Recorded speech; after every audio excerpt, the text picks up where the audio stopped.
celebrating 9 years of podcast excellence. The King of Podcasts Radio Network proudly presents the Wrestling is Real podcast, because wrestling needs us. Welcome to the program. We're going to go and do a post show on Hell in a Cell tonight from Allstate Arena, Chicago, or the former Rosemont Horizon in Chicago, Illinois. We'll talk about Cody Rhodes. Damn, Cody. I really, when you're hurt, and that visual of seeing him take off his jacket and seeing the level of bruising and injury of the torn pectoral muscle, and for him to go through a 25-minute match with Seth Rollins, the third match of the series, and pull it off, it's one of the best matches that WWE has had all year, in my opinion. When you look at the severity of that injury, and a testament to Cody Rhodes, if there was any doubt there was of the level of commitment that Cody Rhodes has to make himself a main event superstar and truly redeem his father's legacy in WWE, you couldn't have asked for a better performance from this man. I am deeply impressed. It's amazing. It's brave. It's valiant. It's like Gladiator, like, you know, the 300 type of thing. Gagui or Sparta like level kind of resilience. Riding out this injury to this match, it's one of the biggest stories of the year. It's quite a story to tell. And it's unfortunate that he got hurt, because it looked like it was something that happened on Monday Night Raw that kind of was agitated. And then they said it was during working out that Cody tore the pectoral muscle right off the tendon right off the bone. So it looked nasty. And I am surprised he was able to make the match, but that just made the match more intensified and made the match even more interesting than I even thought they could. It really, and some people might say, man, if he could have been healthy, it could have been better. I don't know. I think that made the match that much more. I already knew it was going to be a great match. They did the right thing, booking Cody to win again. Cody is now a bona fide main eventer without a belt. And it's a testament tonight on how Hell in a Cell was actually a show that did not rely heavily on titles and title revolving feuds. When you're talking about the main men's titles, the Raw and SmackDown, between the Universal and WWE Championships, and the tag team titles not being defended tonight, because as we know, Roman Reigns has not defended anything since Backlash, and was not defending tonight. And the Usos defended against Nakamura and Riddle, to where the Usos retained, and that's it. So those titles, non-factor here on this show. You did have a couple of title matches here, but they were definitely going on the storylines that have been building post-WrestleMania, and it's a testament to how things went, because I think they did a really good job with this pay-per-view. It was better than I thought. 7 matches going into tonight, and unlike other years where you get the off-season coming in and there's not much excitement or much interest because you're just kind of rehashing storylines, I think there's been some real building of a little bit, some creativity that has been paying off, some changes they've been making that have been working right. When you're looking at the development of Judgment Day, the booking of Omos with MVP, and even though he's still green as hell, it's still working for me. It's not a bad thing where they're going with that. Even how Theory is being booked is working in my eyes where it should be. And maybe even Madcap Moss, for that matter, too. But it was kind of pushed together at the last minute. So either which way, we'll talk about the whole card tonight. We're also going to go and talk about CM Punk and his announcement on Rampage Friday night, where he is injured, and apparently it's a knee injury, and he'll be out of action for a considerable amount of time. He requires surgery, and Forbidden Door will no longer have CM Punk against Hiroshi Tanahashi. Instead, we'll have a world championship, an interim world championship eliminator tournament. More details, I'll talk about that a little bit later on, and we'll get, kind of give a take on how that goes on. And then NXT had In Your House last night. I watched that, and we'll talk about that somewhat, and what came out of that night. which might have been interesting or not. Like, it was just kind of on the TV for me, and it was watchable. But NXT still has a lot of things to work on, because I just feel like there's a few things that are very vanilla on that brand, but they have some other things they're working on now that are working, and at some point will be main event ready. Not main event ready, but the main roster ready. And that's what you got to keep in mind of who they have ready and who will be good enough to go ahead and make it up to the main roster and get that call up. Because the call-ups are going to be now much more prestigious, I think, going forward on that brand. Anyway, let's get into the Hell in a Cell tonight. The matches on the card, 7 on the card. Bianca Belair and the Raw Women's title match, that was 19 minutes. That got a lot of time. The Judgment Day against the Too Sweet, you could call the faction with Finn Balor, AJ Styles, and Liv Morgan, that went 16 minutes. They gave 10 minutes to Theory and Mustafa Ali, 12 minutes for Madcap Moss, Happy Corbin. It wasn't looking like they were having to go through really long with the time. Like, they kind of went a little under 3 hours, and the pay-per-view was just good and solid and moved along. The Omos match, that was 8 minutes. They didn't need to do much. And the same thing with Kevin Owens and Ezekiel, also just 9 minutes, quickly moving along with that.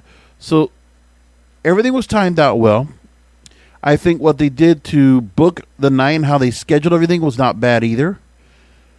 The show wasn't that bad at all. I think they did a really good job how they put everything out there. So in the matches, starting off, you get Bianca Belair against Asuka and Becky Lynch, and a triple threat match. And with the way they set it up, my thing is I still feel like Asuka and Becky Lynch should be a standalone feud. If we're going to do these storyline feuds anyway, Bianca Belair, I mean, they don't have anybody else to have her feud with that is at the level to go after the title right now. So you couldn't just go just with Asuka, because Becky Lynch is already a storyline, and they need to do something with both of them, so they just embedded them into this storyline right now. I would have preferred Bianca Belair not to have to go and deal with anything in this feud until a definitive contender was made. I mean, yeah, it was done in matches where Asuka and Becky Lynch faced each other, and Asuka won. But then you did a deal to have Becky Lynch embed herself into the match through a stipulation match they had the week before. That's fine. Bianca comes out here, and the crowd loves her. She is likable, extremely likable, bona fide star. She is main event without the belt. She can be main event without the belt. She is at that level. And now you could just see when she comes out to the ring, this crowd is so big over with her that somehow when you took the belt off of her and she won it again at WrestleMania, to see that happen twice solidified her status. And now she's cemented. She is absolutely a main event star, and this title run is working well. Sure, they could have booked her to win the match in a different form, but they want to continue this feud. So Bianca taking Becky's pin is going to further the storyline. We know that we're going to have to keep Becky in the storyline because they use this ending where Asuka was hit with a manhandle slam, if I'm correct, and then Asuka gets thrown out of the ring by Bianca, triple threat rules, and Bianca takes the pin that would have been Becky's. So those two could continue. Will Asuka still be involved? It's going to be Bianca and Becky going forward. And I guess that's where they go at Money in the Bank. I don't know where Asuka goes with this. But for me, this is where there's a light inventory on that roster. The roster doesn't have many people that are built up to the point of Asuka Becky Lynch that could be entered into a monthly feud, like, you know, match of the month feud for Bianca Belair to have, which is where she should be, where she's taking all comers and taking them down. We just don't have that right now. I mean, they did build some things out where, well, okay, you can't do Alexa Bliss yet, but I think they're just getting her back into the fold, and they did the Sonya Deville storyline with her, and now they're just kind of throwing her in with Doudrop and just working her with wins to build her back up. But I think down the line, Alexa Bliss needs to be built back up to take on Bianca Belair. That's the path that she needs to go. But in the meantime, we have to wait for Becky and Asuka to continue this little triangle right here to go along with things. It's working fine. If we go Bianca and Becky again, that's okay. I just don't know what you do with Asuka next. But Asuka needs to have somebody now. And, I mean, for me, I guess where Asuka takes Alexa Bliss on, if you want to go that route. I mean, I don't know what you do. But those are 4 female wrestlers right now that need to be doing something a little more interesting. Because I don't know if I want to continue this 3-way kind of deal, this feud, this storyline here with Bianca Belair when she's continued to keep beating these 2 stars. It's amazing where Bianca Belair has learned from her previous run where Becky Lynch beat her multiple times when Becky was champion. And now this weakened Becky Lynch, big-time Bex, and this whole look that she's going with, it's a weak look for her, but Becky Lynch needs to get some wins back, and they need to go and strengthen her up. And this is where they need to take her away from the Bianca Belair storyline, but they're not going to yet. Unless they keep her away from Bianca with some other storyline, with some other story, with some other feud to take her away from that. And I believe that Bianca needs to be in a title feud with somebody else. Somebody needs to be going after her besides these 2. And Becky needs to be a standalone feud. If you're not going to put her now with a title, let's keep her away from that title a little bit. Let's let her be her own standalone feud. Because Becky is that level of main event.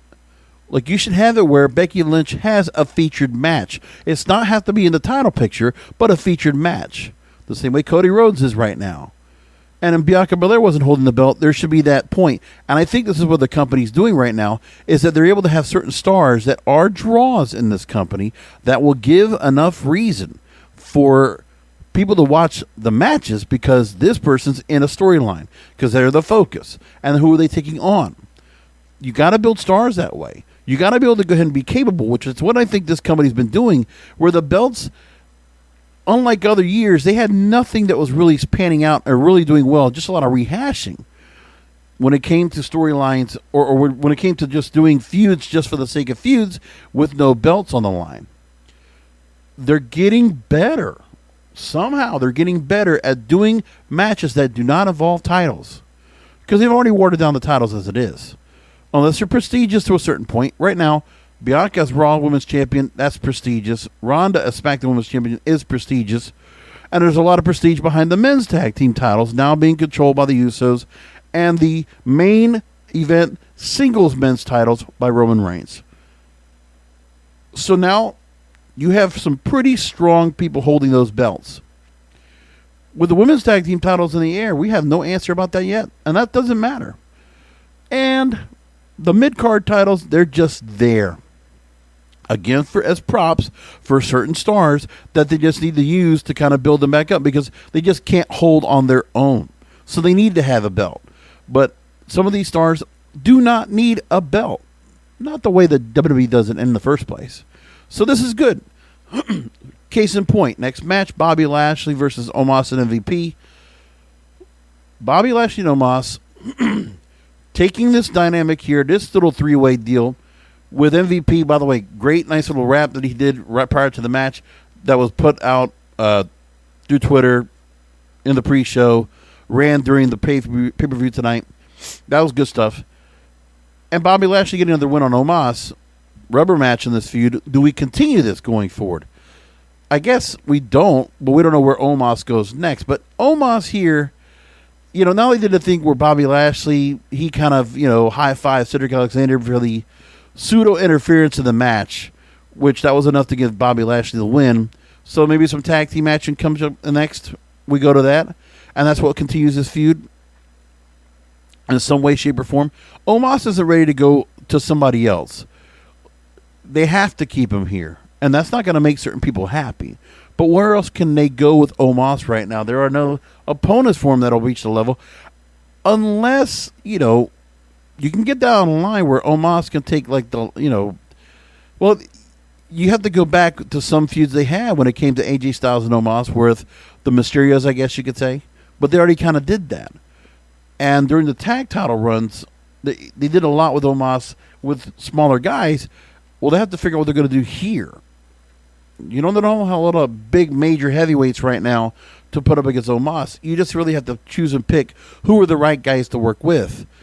And if you're not going to do that, then Lashley needs to go into some other storyline to do something else.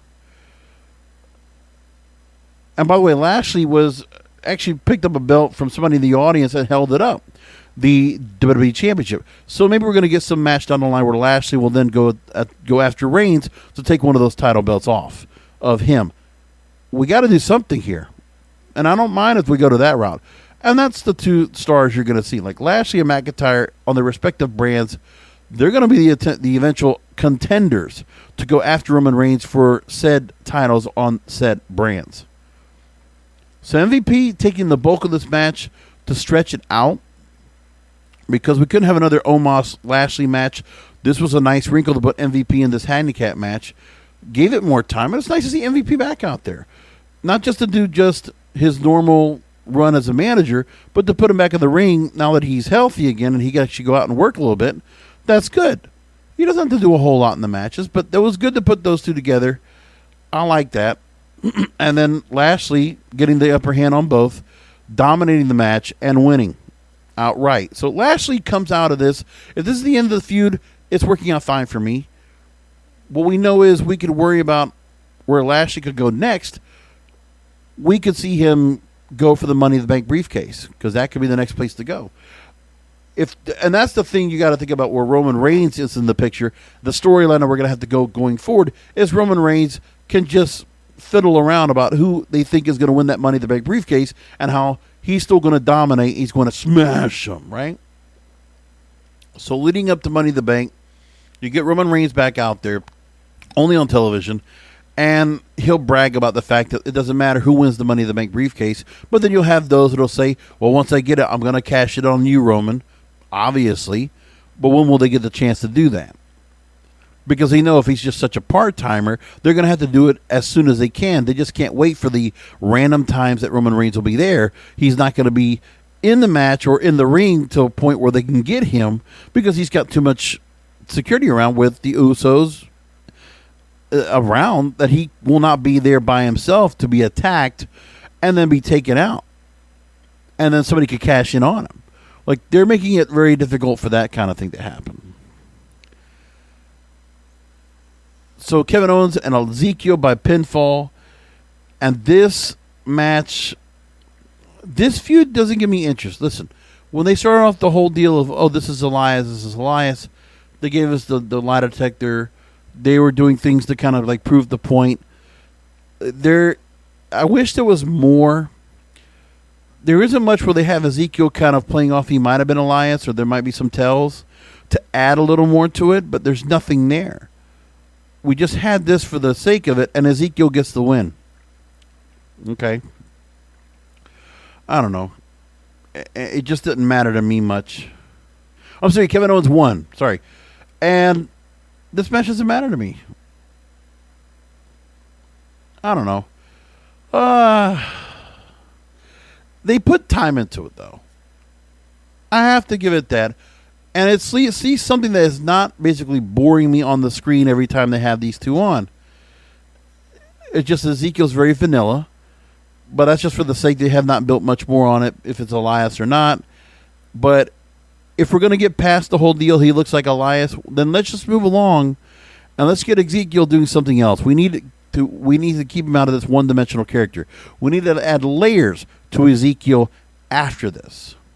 The same thing goes for Madcap Moss when we get to that in a moment, because you can't have these creator wrestlers, the generic wrestlers that they have now, and not do something more to build them up and give them some characters, give them some development. They need to develop these stars and move along, which is what they've done now in Judgment Day.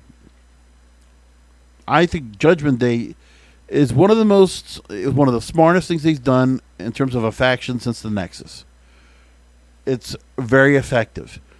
Judgment Day, Edge, all the credit in the world for moving forward with this storyline and this feud and this faction.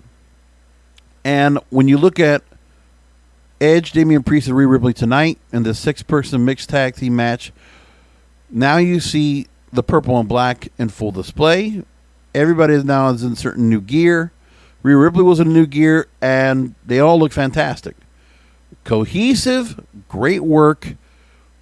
Rhea Ripley and Damian Priest are going to benefit greatly from being in this faction. And Edge gets a new lease on his career, because now, moving away from Rated R Superstar into this new character, it's comparable to me like how we would see Bubba Ray Dudley convert to Bully Ray, how we would see Scott Steiner convert to Big Papa Pump, and how we see Matt Hardy convert to Woken Matt Hardy or Broken Matt. It's the same kind of thing. In that later part of the career, finding something to continue to further the career late down the line. It's good to see this here, and Edge looks like a fresh character again. I love that. And I don't know what happens now with Finn, AJ Styles, and Liv Morgan. They've been defeated again, and Judgment Day continues to be strong. Do they continue this going? I don't know. But the Judgment Day storyline is effective. It's working, and it's good. They can also, Judgment Day doesn't, after this point here, they can continue to do the same thing where they can stretch out to other feuds, where Edge will have another feud with somebody else. Then we move along to Damian Priest with somebody else. They can all have their own individual feuds, so Judgment Day is just spread out throughout the show. And that works okay, too. Madcap Moss versus Happy Corbin. So they've done the right thing where Madcap Moss drops the suspenders, drops the jokes, and now we have a more serious, much more ruthless aggression type character, but he's generic. Which is fine for now, especially for the sake that he has just completely stripped himself away of the entire Happy Corbin gimmick. He's no longer, it's like the Virgil beating up the $1 Million Man. It's that whole sidekick splitting off and dominating his handler. I mean, the guy who was the lead of him, which is good. And now we can move along with things where Madcap Moss needs to get quickly move forward. What I didn't like was on Friday night, they had to go and put a match together to just kind of give a little bit of a tease of this match for tonight. And that watered the story down a little bit. But they got 12 minutes here. And Moss dominated, and they got the stretcher job. And if you're watching these premium live event, you got what you wanted to get out of this. So you can actually see Madcap Moss get his comeuppance. Corbin is out, stretchered out. Now, does Happy Corbin's character change? I think that's what has to happen here. Do we keep the Happy Corbin character, or does that also evolve? And does Baron Corbin become somebody else? I'd like to find out what that becomes. Can't be happy after this, especially after this feud. Theory and Mustafa Ali for the U.S. title. This had a pretty good match.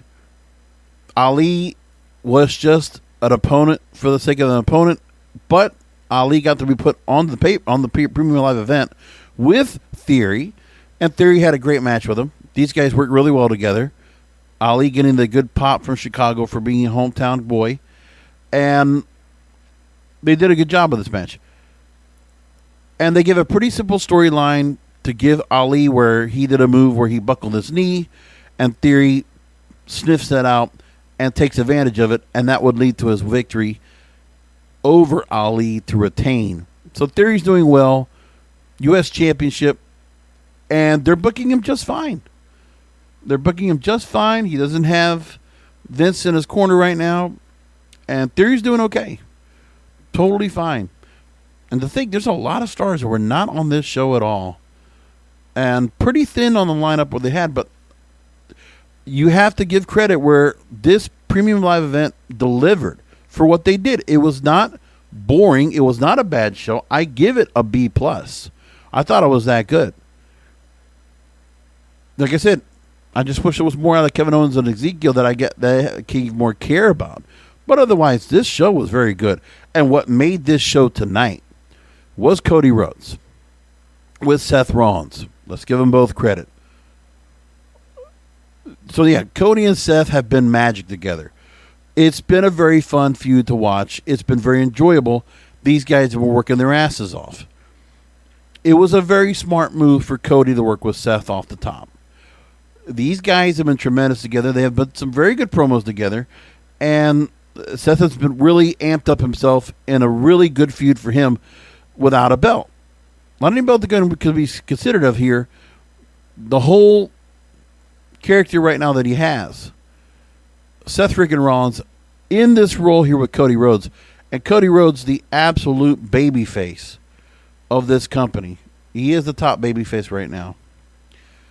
And Cody down the line must absolutely go after Roman Reigns for one of those titles. And I have no doubt in my mind that Cody is being groomed to take one of those belts off of Roman Reigns. Like we can see Lashley right now go after this, but I think Cody down the line, I could think before the end of the year, we're going to see Cody. And that depends on the torn pectoral muscle was going to be much of an injury. But I could see where if they're not going to if they can't get The Rock for Roman Reigns at WrestleMania, Cody and Roman would be a great match at WrestleMania to get one of those belts off of him. Just saying. Especially if it's that Universal title, no, not the Universal title, but the WWE Championship, and Cody could win that belt off of Roman, would be a great move. I'd like to see that happen. Now, will Cody have a chance to go after that Money in the Bank briefcase? I just wonder how long he's going to be out for this injury. But, man, to pull this match off, this match from the beginning, the visuals were just stunning, and some of it was just not expected. But first of all, seeing Seth Rollins immediately coming out in the yellow polka dots really threw me back. I was like, damn, that's some real old school trolling. And you had to know. Like, there are going to be fans that are not aware, but Chicago's a smart enough crowd.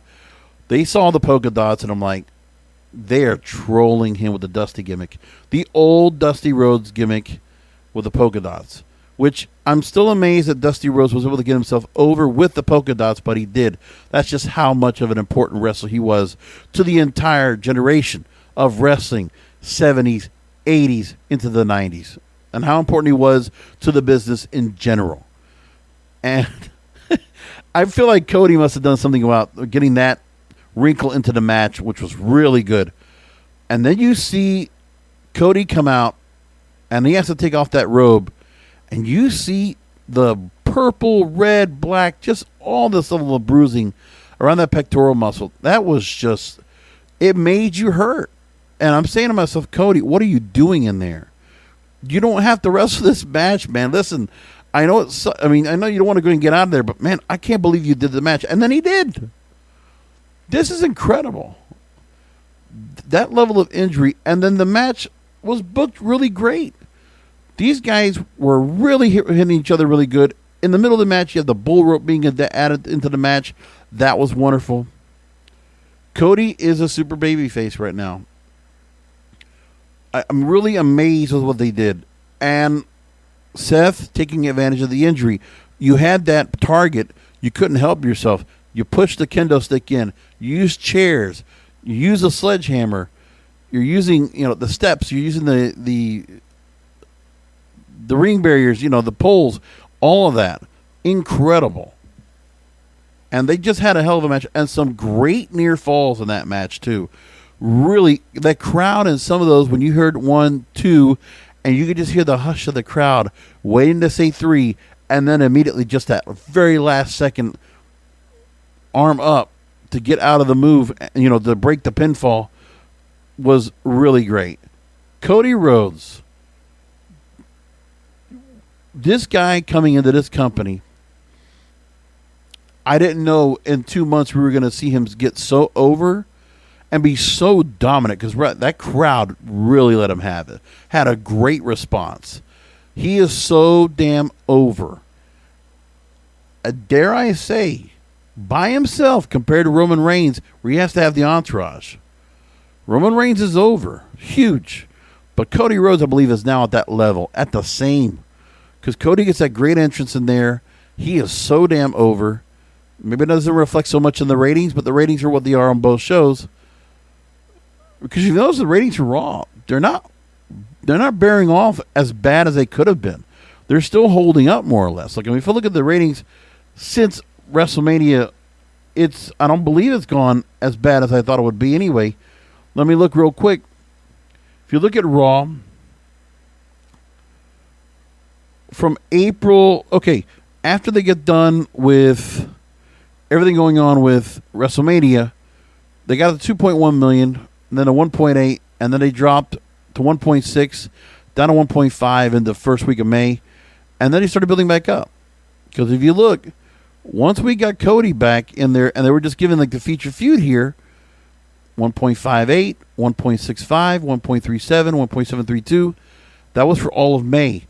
May getting a jump up compared to previous years, you wouldn't get that jump up. I mean, I'm not going to go Brandon Thurston WrestleNomics here, but if you look at what they're doing, if I had to look at last year's ratings at the same time, I'll look at this and I'll say, okay, April, you get past WrestleMania, and now, of course, we had a difference when it comes to where the audience was. We were still watching in the Thunderdome, right? But when you look at that, 2.1, 2.2, 2.1, 2.0, 2.0, and then drops May 14th down to 1.7, up to 1.9. But it's like there was this complete drop-off in the middle of May. And then you kind of whittle your way back. At the moment, the drop-off of the WrestleMania hangover, that the company's actually recovering better than before, and I think that's a testament to some of the storylines they have on Raw, which led to this Hell in a Cell event tonight. Raw has definitely gotten better because of what they've done with Judgment Day, with Cody Rhodes and Seth Rollins, with Theory to a point. I think that's all working. And Bianca Belair. I think all that right there is enough to go ahead and get this show over the top and getting better. And that's good.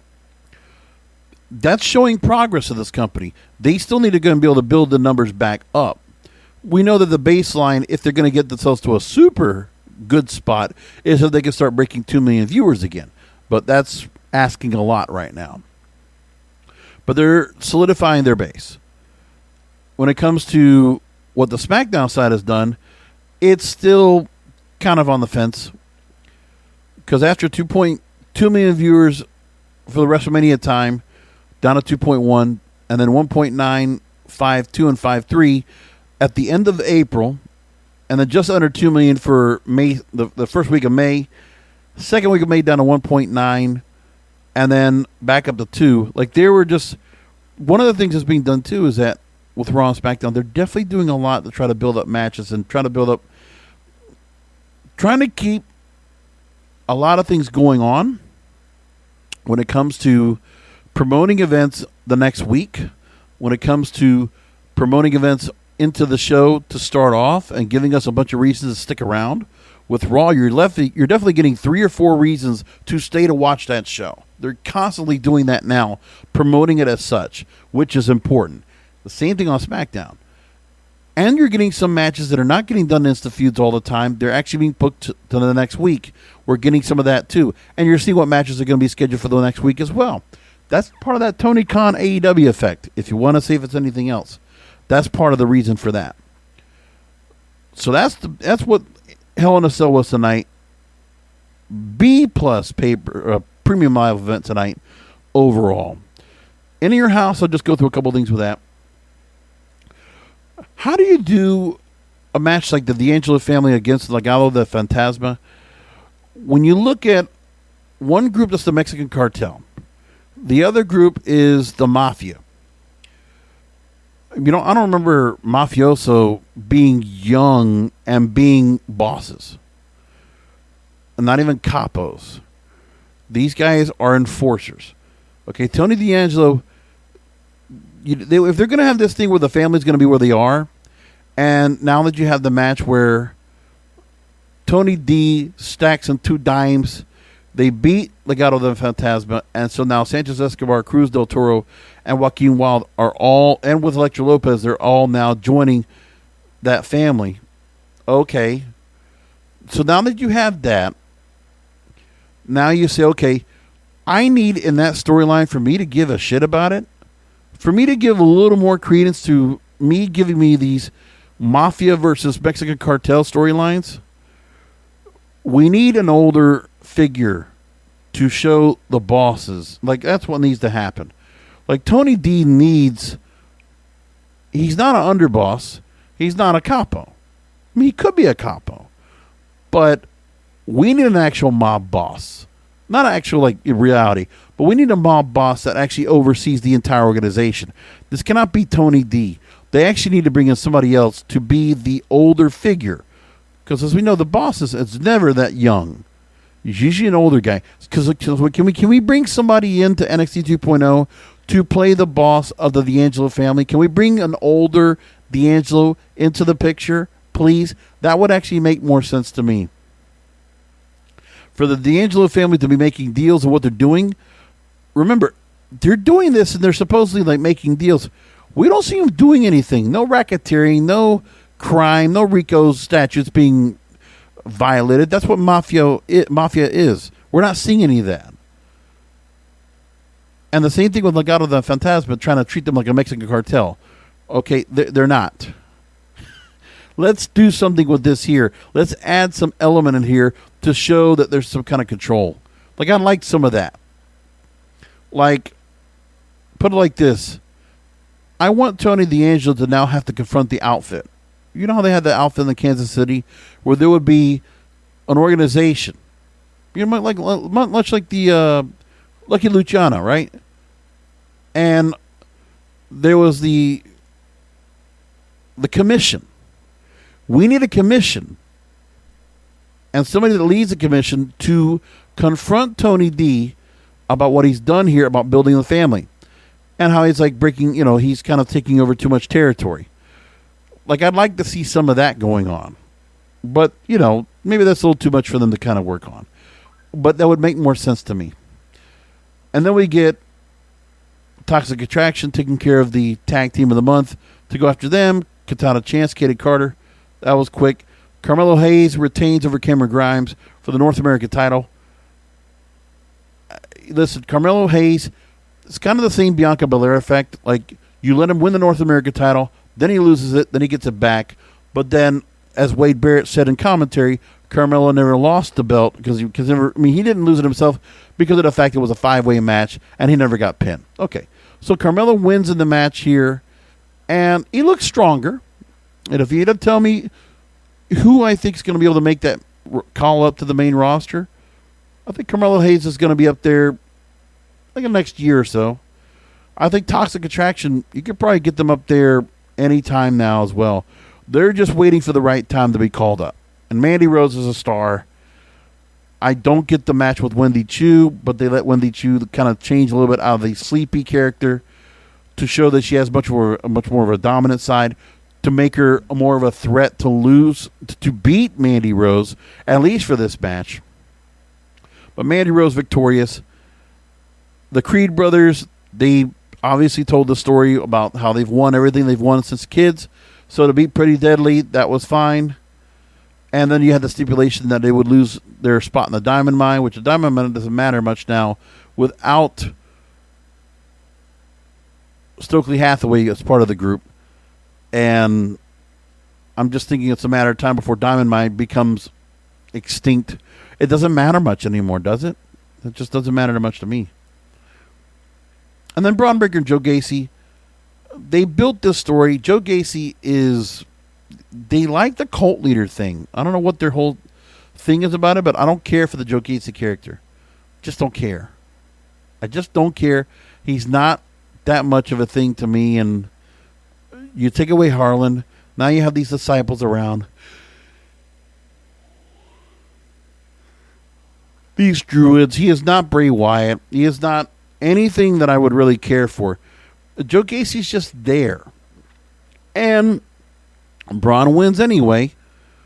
And Braun continues to be strong. I just don't think that Braun Breaker gets much out of this Joe Gacy feud at all. Not a thing.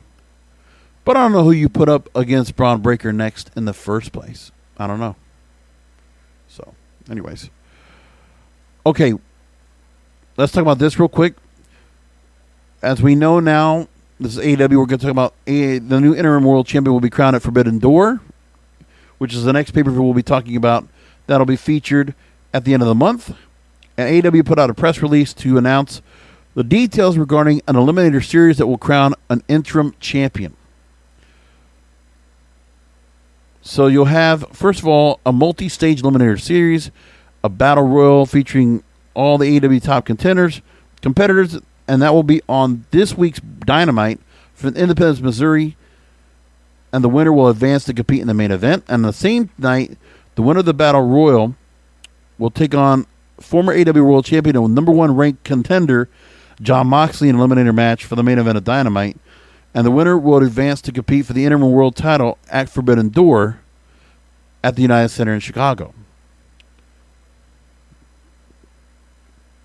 At the same and around the same time leading up to the pay-per-view, New Japan's going to also have their own version of the Eliminator series from the historic Osaka-jo Hall, and Hiroshi Tanahashi and Hiroko Goto will face off in an Eliminator match for the interim AEW World title, and the winner will advance to Forbidden Door. So we're going to have an AEW. We'll have the winner between Jon Moxley and the winner of the Battle Royal on Dynamite this Wednesday. And then June 12th, so the following week, actually that Friday, right? We'll have New Japan Pro Wrestling's Dominion event, and Tanahashi and Goto will face off each other for the world title for the Eliminator tournament to see if Tanahashi or Goto will face either one of those other stars in AEW for that world title. And then after CM Punk is medically cleared to compete, the winner of the AEW World Championship Eliminator Series will face CM Punk in a unification match. And I like how they do the unification matches. The TNT title was a great example. You kept Scorpio Sky and Sammy Guevara very important throughout this, which was really good. And then you get to this point, and now Scorpio Sky, strong TNT champion.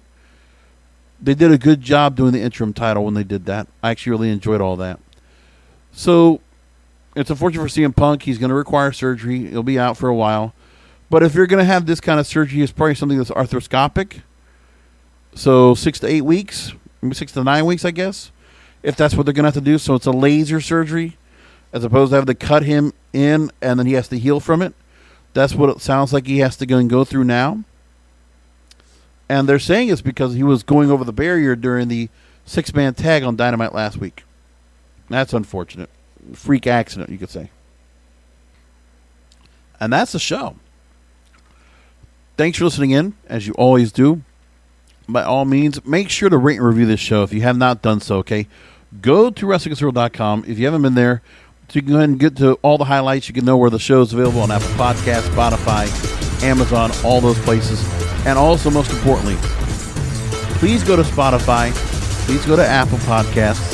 Rate and review the show, please. Make sure to put a good review up there for yours truly, because I need to get some new reviews up there. I need to get some more out there, and I really hope you'll go and do that for me. And in the meantime, come back this Wednesday. We'll do the Wrestling Culture Podcast because wrestling needs us. Thank you for listening to the Wrestling is Real podcast. You can find all previous episodes at WrestlingIsReal.com or subscribe to the show on all major podcast outlets, including Apple, Amazon, Google, Spotify, and iHeartRadio. Follow the King of Podcasts on Twitter, Facebook, and Instagram at King of Podcasts, and search King of Podcasts on YouTube, or type youtube.com/JBRASCO951. This has been a presentation of the King of Podcasts Radio Network.